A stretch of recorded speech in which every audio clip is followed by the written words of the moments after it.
इस वीडियो में हम लोग पढ़ेंगे हिंदी वर्णमाला। बहुत ही महत्वपूर्ण चैप्टर होता है हिंदी व्याकरण का। यदि आप हिंदी व्याकरण को अच्छे से समझना चाहते हैं तो आपको हिंदी वर्णमाला का अच्छे से ज्ञान होना चाहिए। तो हम लोग शुरुआत करते हैं। जैसा आप देख रहे हैं लिखा हुआ है मूल दीर्घ स्वर। ये क्या होता है तो ध्यान से समझिएगा, बहुत आसान है। मूल दीर्घ स्वर इसका मतलब होता है, देखिए सबसे पहले आपको समझने से पहले, इसको समझने से पहले आपको समझना होगा कि मूल स्वर क्या होता है। तो छोटा आ, छोटी ई, छोटा ऊ और री, ये चारों जो हैं ये मूल स्वर होते हैं। अब आपको समझ में आ जाएगा, ठीक है। आगे देखते हैं। अब देखिए मूल दीर्घ स्वर क्यों कहा गया है इसको, मतलब इसे मूल दीर्घ स्वर इसलिए कहा गया, जैसे बड़ा आ लिखा है तो बड़ा आ छोटा आ प्लस छोटा आ, इन दोनों को जब आप मिलाएंगे तब बड़ा आ बनेगा, ठीक है। तो ये बड़ा आ इसलिए इसको मूल दीर्घ स्वर कहा गया। मूल तो इसलिए कहा गया क्योंकि छोटा एक मूल स्वर होता है। मूल का मतलब होता है खुद से जन्मा, उसको जन्म लेने के लिए किसी और की सहायता नहीं लेनी पड़ी है। कहने का मतलब है अगर मैं छोटा आ बोलूँगा तो छोटा आ बोलने के लिए किसी और ध्वनि की सहायता नहीं लेना पड़ता, किसी और वर्ण की सहायता नहीं लेना पड़ता है, ठीक है। तो इसीलिए अब देखिए ये जब छोटा आ और छोटा आ मिलेंगे तो दोनों मिलकर के बड़ा आ बन जाएगा। मतलब जितना समय लगता है छोटा आ के उच्चारण में, उससे 2 गुना समय लगता है बड़ा आ के उच्चारण में। इसलिए ये दीर्घ स्वर हो जाएगा क्योंकि छोटा आ से बड़ा है, ये दीर्घ है। दीर्घ माने होता है बड़ा, तो जो बड़ा है वो बड़ा, जो ये बड़ा आ है ये बड़ा है छोटा आ से, ठीक है। और ये छोटा आ मूल स्वर होता है, मूल स्वर से मिलकर ही ये बनता है, इसलिए इसको मूल दीर्घ स्वर कहा गया है। अब बाकी में मुझे आपको समझाना नहीं पड़ेगा। जैसे बड़ी ई लिखी हुई है यहाँ पर, तो छोटी ई और प्लस छोटी ई, 2 छोटी ई मिल करके, 2 छोटी ई मिल करके एक बड़ी ई बन जाएंगी। कहने का आशय है कि जो छोटी ई है इसका जब उच्चारण करते हैं तो हमारे मुख से जो ध्वनि निकलती है वो स्वतंत्र होती है, उसको किसी और की सहायता नहीं लेना पड़ता, इसलिए छोटी ई मूल स्वर हो जाता है। और जब छोटी ई, 2 छोटी ई मिल जाती हैं तो एक बड़ी ई बन जाती है, और जो बड़ी ई बनती है उसका उच्चारण जो होता है, उच्चारण में लगने वाला समय छोटी ई से ज़्यादा होता है, अर्थात बड़ा होता है, तो इसे हम दीर्घ कहते हैं। दीर्घ माने होता है बड़ा, ठीक है। आगे देखिएगा, वैसे ही बड़ा ऊ देख लेंगे तो छोटा ऊ और छोटा ऊ दोनों मिलके बड़ा ऊ हो जाएगा। तो अब आपको समझ में आ गया होगा सही से। तो ये हमारा दीर्घ मूल स्वर होगा। ध्यान से समझिएगा, कई बार एग्जाम में ऐसा क्वेश्चन आया हुआ है। तो मूल दीर्घ स्वर जो होता है वो बड़ा आ, बड़ी ई और बड़ा ऊ मूल दीर्घ स्वर होता है, क्योंकि ये मूल स्वर से बनते हैं। अब हम लोग देखेंगे संयुक्त दीर्घ स्वर क्या है।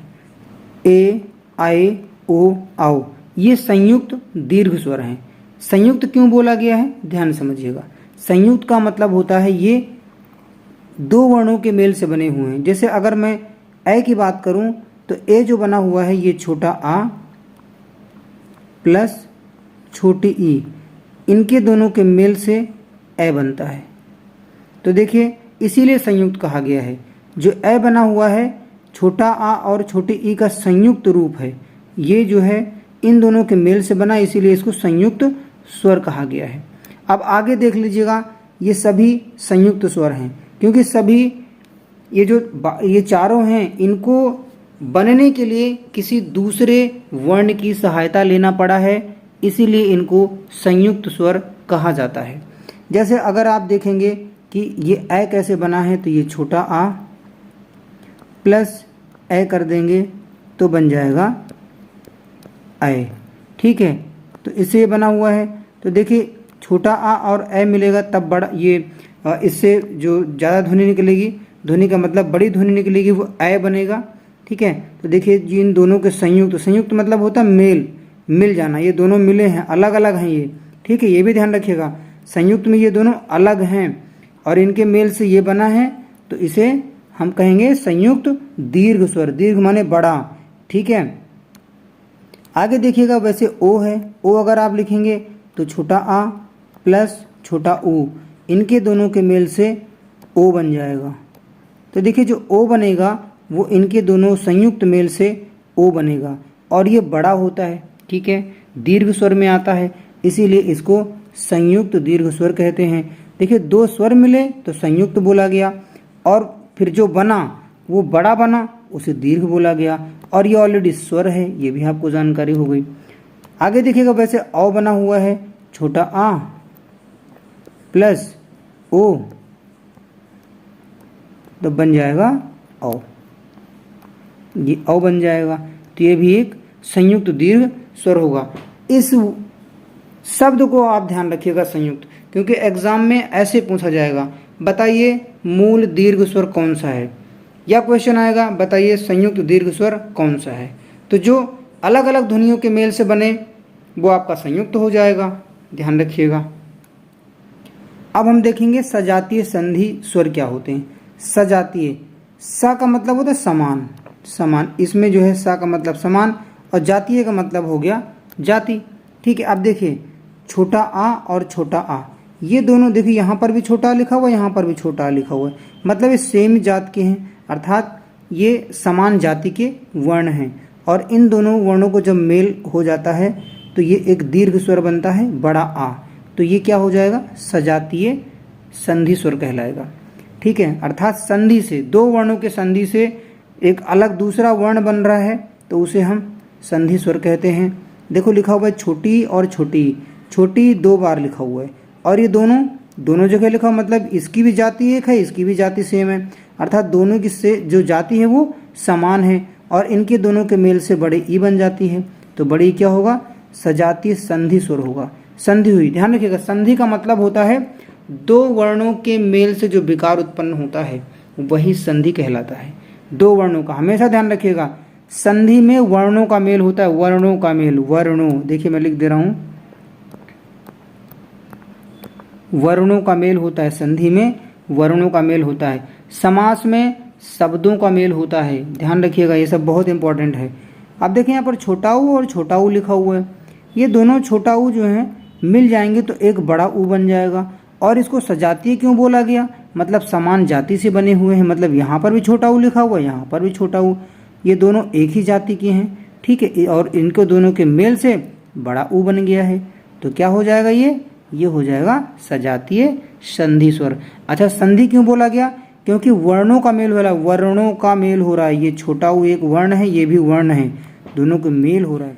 लिखा हुआ है विजातीय संधि स्वर, तो विजातीय अभी मैंने इसके पहले जो पढ़ाया था वही है, ठीक है। तो विजातीय का मतलब ये है कि जैसे ये ए लिखा हुआ है, सॉरी ये ए लिखा हुआ है, तो छोटा आ और छोटी ई, इन दोनों का जब मेल हो गया तो विजातीय, मतलब ये दोनों विजातीय इसलिए हुए क्योंकि यहाँ पर छोटा आ है और ये छोटी ई है, इसकी जाति अलग है और इसकी जाति अलग है, मतलब ये दोनों अलग अलग वर्ण हैं। कहने का मतलब है दो अलग अलग वर्णों से मिल करके जब ए बना तो ये विजातीय स्वर कहलाएगा, विजातीय संधि स्वर कहलाएगा। वैसे यहाँ पर छोटा आ है, यहाँ पर ए है, तो ये ए बन गया, ठीक है। तो देखिए क्या हो रहा है, यहाँ पर ये भी वर्ण अलग है, ये वर्ण अलग है, दोनों अलग अलग वर्णों का मेल हुआ तो एक जो है संधि होकर के ए बन गया, तो ये भी हमारा विजातीय जो है संधि स्वर कहलाएगा। वैसे आगे भी देख सकते हैं आप, लिखा हुआ है छोटा आ छोटा ऊ, ये छोटा आ है, ये छोटा ऊ है, ये अलग अलग वर्ण हैं, अलग अलग जाति के हैं ये, तो इन दोनों के मेल से ओ बन गया, तो ओ क्या कहलाएगा, विजातीय संधि स्वर। वैसे यहाँ पर छोटा आ और यहाँ पर ओ लिखा हुआ है, इन दोनों के मेल से क्या बन रहा है, औ बन रहा है। जब औ बन जा रहा है तो ये क्या बनेगा, ये संधि स्वर कहलाएगा। तो आपको ध्यान रखना है, ये चारों संधि स्वर कहलाते हैं, ये विजातीय संधि स्वर कहलाते हैं। अब हम लोग कुछ क्वेश्चन कर लेते हैं इस पर। देखिए लिखा हुआ है निम्न में दीर्घ स्वर कौन सा है, निम्न में दीर्घ स्वर कौन सा है आपको बताना है, दीर्घ स्वर कौन सा है। देखिए क्वेश्चन बहुत अच्छा है भाई, इसमें चारों दीर्घ हैं और कई बार एग्जाम में क्वेश्चन आया है और इस पर कई बार कंट्रोवर्सी हुई है। आखिर में इसका जो आंसर होगा वो एकदम सही है, अगर आप जो है पढ़े हैं, सही से पढ़ रहे हैं, हमारी वीडियोज़ को देख रहे हैं, तो आप इसका आंसर आसानी से दे सकते हैं, इजीली दे सकते हैं। जैसे अब देखिए ये भी एक दीर्घ स्वर है, ये भी दीर्घ स्वर है, ये भी दीर्घ स्वर है, ये भी दीर्घ स्वर है। लेकिन अब आपको यहाँ पर ये दिमाग लगाना है, तो ये क्वेश्चन गलत है क्या? नहीं, क्वेश्चन गलत नहीं है। और 99% बच्चे यही बोलेंगे कि ये क्वेश्चन गलत है। गलत नहीं है, क्वेश्चन सही है। सही कैसे है? देखिए ध्यान से, लिखा हुआ है दीर्घ स्वर, आपने देखा है चारों दीर्घ स्वर हैं। लेकिन अब आपको ये ध्यान रखना है, जो ये बड़ा आ है, ये दो छोटा आ मिलेगा, दो छोटा आ, तो एक बड़ा आ बनेगा। लेकिन ये जो औ बना हुआ है, ये सॉरी जो ओ बना है, ये एक छोटा आ और एक छोटा ऊ, ये दोनों बनेगा तब बनेगा ये। इनके मेल से ये बना, इनके मेल से ये बना। अब देखिए इनका छोटा आ प्लस छोटी ई, तो छोटा आ और छोटी ई के मेल से ये ए बन गया। उसके बाद में यहाँ पर देख लीजिए ए कैसे बना, छोटा आ और ए मिला तो ये बन गया। तो इन दोनों के संधि जब इन दोनों वर्णों में हुई तो ए बन गया। अब देखिए ये वाला देखिए और ये वाला देखिए और ये वाला देखिए, इन वर्णों में क्या हो रहा है, ये जो दो वर्ण हैं अलग अलग वर्ण हैं। यहाँ छोटा आ है तो यहाँ छोटा ऊ है, यहाँ छोटा आ है तो यहाँ पर छोटी ई है, यहाँ पर छोटा आ है तो यहाँ पर ए है। लेकिन जो पहला वाला है इसमें देखिए दोनों समान स्वर, दोनों समान वर्ण हैं, छोटा आ और छोटा आ है। तो इसका आंसर अब आपको ध्यान रखिए, अगर क्वेश्चन में आता है एग्जाम में तो आपको आंसर इस तरीके से लगाना है। देखिए यहाँ पर ये और ये और ये तीनों वर्ण, ध्यान से समझिएगा, ये तीनों एक समान रूप से बन रहे हैं। इनको जो बनने का नियम है वो तीनों में समान है। तो इसका आंसर ये नहीं है, इसका आंसर बड़ा आ हो जाएगा। अब इस क्वेश्चन को देखिए, लिखा हुआ निम्न में दीर्घ स्वर है। तो देखिए छोटी ई, बड़ी ई, ए, आई, तो बताइए इसमें दीर्घ स्वर कौन सा होगा? तो ध्यान से समझिएगा, दीर्घ स्वर जो होगा वो बड़ी ई हो जाएगा। देखिए अगर क्वेश्चन में आता है संयुक्त दीर्घ स्वर, तब आपको आंसर दूसरा देना है। अगर सिर्फ दीर्घ स्वर पूछ रहा है, सिर्फ दीर्घ स्वर, तो जो समान वर्णों से बनेंगे उनको आप दीर्घ बोलिएगा, जो समान वर्ण, जैसे बड़ा आ हो गया, ठीक है, ऐसे। तो अब इसमें वही आपको लगाना है नियम। जैसे देखिए बड़ी ई है तो एक छोटी ई और एक छोटी ई आप मिलाएंगे तो एक बड़ी ई बन जाएगा। तो इन दोनों को देखिए, यहाँ पर इन दोनों के मेल से बड़ी ई बन जा रहा है, तो ये दीर्घ स्वर हो जाएगा। इसका आंसर हो जाएगा बड़ी ई, ठीक है। बाकी ये तो अकेले में अपने आप में काफ़ी है। कहने का मतलब है कि ये मूल स्वर है, ये इसको बोलने के लिए, इसकी ध्वनि निकलने के लिए हमें किसी और वर्ण की सहायता नहीं लेना पड़ता है। लेकिन ये दो के मेल से बना है, छोटा आ और छोटे ई के मेल से। ये बना है छोटा आ और ए के मेल से, तो ये हो नहीं सकता, ये नहीं है, ठीक है, ये दीर्घ स्वर हो जाएगा। अब हम देखेंगे कौन सा संयुक्त स्वर नहीं है। तो देखिए संयुक्त स्वर मैंने अभी इसके पहले आपको पढ़ाया है, अगर आपने नहीं देखा तो ज़रूर देख लीजिए, ध्यान से समझ लीजिए। तो देखिए ये जो बड़ा ऊ है, ये दो छोटा ऊ मिलेगा तब बड़ा ऊ बनेगा। सॉरी, ये दो छोटा ऊ, जब दो छोटा ऊ मिलेगा तो एक बड़ा ऊ बनेगा। तो देखिए ये छोटा ऊ और ये छोटा ऊ मिलके क्या बन गया? बड़ा ऊ, ठीक है। तो यही नहीं है संयुक्त। संयुक्त का मतलब ये होता है कि यहाँ पर अलग वर्ण हो और यहाँ पर अलग वर्ण हो और दोनों का मेल हो तो यहाँ तीसरा बन रहा हो। तो यहाँ पर ये दोनों सेम हैं, मतलब दोनों समान वर्ण हैं, तो ये समान वर्णों से जो बनते हैं वो संयुक्त स्वर नहीं होते हैं। लेकिन ये देखिए छोटा आ और छोटी ई के मेल से बन रहा है, ये छोटा आ और ए के मेल से बन रहा है, और ये जो बन रहा है छोटा आ और छोटा ऊ के मेल से बन रहा है। तो देखिए अलग अलग है, यहाँ पर ये वर्ण छोटा आ, ये वर्ण छोटी ई, ये दोनों अलग हैं। लेकिन इसमें देखिए दोनों में सेम है, इनमें अलग अलग है, इसमें भी अलग अलग है। तो आप समझ गए होंगे। आगे देखते हैं कौन सा मूल दीर्घ स्वर नहीं है। अब आपको बताना है कौन सा मूल दीर्घ स्वर नहीं है। तो देखिए इसमें जो मूल दीर्घ स्वर नहीं होगा आपको समझना है। देखिए छोटा आ प्लस छोटा आ, देखिए ये हो जाएगा छोटी ई और छोटी ई, ये हो जाएगा छोटा ओ और छोटा ऊ, ये हो जाएगा छोटा आ और छोटा ऊ, ठीक है। तो अब देखिए ये अलग वर्ण है, ये अलग वर्ण है, ठीक है। तो मूल दीर्घ स्वर नहीं है, मैंने आपको बताया है कि जो समान वर्णों से मिलके बनते हैं, ठीक है, वो मूल दीर्घ स्वर कहलाते हैं। क्योंकि देखिए ये मूल स्वर है, ये दोनों मूल स्वर है, ये छोटा मूल स्वर है और दोनों से मिलके बड़ा आ बन गया, ये भी बन गया। देखिए छोटी ई से बड़ी ई बन गई, छोटा ऊ से बड़ा ऊ बन गया। लेकिन अब यहाँ पर देखिए जो ये ओ बन रहा है ये मूल स्वरों से नहीं बन रहा है, ठीक है। मूल दीर्घ स्वर इसलिए नहीं है क्योंकि हमेशा आप ध्यान रखना जो मूल स्वर हैं उन्हीं के मेल से, मतलब समान मूल स्वर जो होते हैं उनके मेल से ही जो दीर्घ स्वर बनेगा, मूल दीर्घ स्वर उन्हीं के मेल से बनेगा। जैसे छोटा आ और छोटी ई और छोटा ऊ और री, ये हमारे मूल स्वर होते हैं, ठीक है। और जब 2 बार इनको लिखेंगे तो बड़ा बनेगा, 2 बार छोटी लिखेंगे तो बड़ी बनेगी, और 2 बार छोटा ऊ लिखेंगे तो बड़ा ऊ बनेगा। तो इन तीनों से जो समान इनके 2 बार मिलने से जो बन रहा है वो हमारा मूल दीर्घ स्वर होता है। लेकिन यहाँ पर मूल दीर्घ स्वर नहीं है, तो ये जो ओ है ये मूल दीर्घ स्वर नहीं होगा। क्यों? क्योंकि ये अलग अलग वर्णों से मिलके बन रहा है। लिखा हुआ है सजातीय संधि स्वर ध्वनियाँ कौन नहीं है, ये बताना है।